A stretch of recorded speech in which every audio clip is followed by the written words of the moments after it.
नमस्कार मित्रांनो. आज संडेचा दिवस, आरामाचा दिवस आणि आज थोडं गार्डनमध्ये पण लक्ष द्यायला वेळ मिळाला. तर पावसाळ्यात खूप मोठी झाडं झाली ती, त्यांना मी पावसाळ्याच्या आधी ट्रिम केले होते. ते खूप मोठी झालेत. व्यवस्थित त्यांचं नियोजन केलं पाहिजे. तर आज मी नोटीस केलं, दारात एक ही झाड आलं आहे. ह्याला क्रॅनबेरी म्हणतात, क्रॅनबेरी हिबिस्कस. हे पाहायला खूप कमी मिळतात.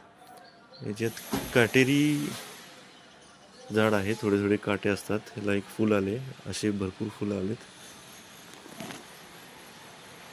हे जेवणात सुद्धा यूज केलं जाते.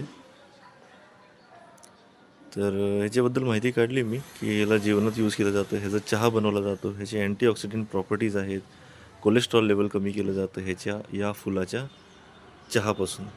आता ह्याचा चहा कसा बनवायचा ते मी आज तुम्हाला व्हिडिओमध्ये सांगणार आहे. हे अशा पद्धतीनं फूल तोडून घेतलं आहे मी. हे बघा, याला हे काटे असतात असे फुलाला. ते पुढचं फूल फक्त हे असं धरून असं ओढायचं. हे असे 2 फुलं घेतलीत मी. यापासून मी आता चहा बनवणार आहे आणि त्याचे फायदेही सांगणार. तर अशा पद्धतीने हे फूल मी खोलून घेतलेत. याला मी आता धुणार आहे. हे आतले सगळे जे दिसत आहेत ह्यांना धुवून घ्यायचं आहे. हे अशा पद्धतीनं धुतल्यानंतर असे दिसतात, असे पाकळ्या. हे पाकळ्या मी कपमध्ये टाकतो.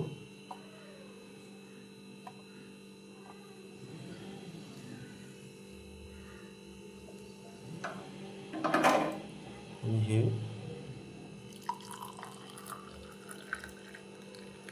बॉइल्ड वॉटर ॲड केलं.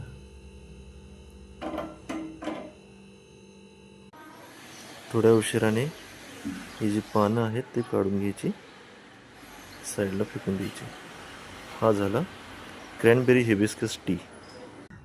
क्रॅनबेरी हिबिस्कस हे एक झाड आहे ऑफ आफ्रिकन ओरिजिन. आफ्रिकामधले झाड आहेत आणि याचे फुलं विंटर सीझनच्या आधी येतात, हिवाळ्याच्या आधी येतात.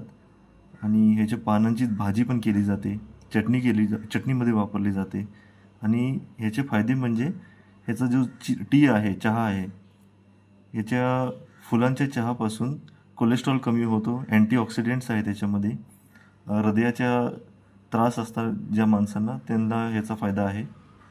मी याच्याबद्दल जेव्हा माहिती वाचली तर हे डायजेस्टिव्ह सिस्टमचा इम्प्रूव्ह करण्यासाठी मदत होतो आणि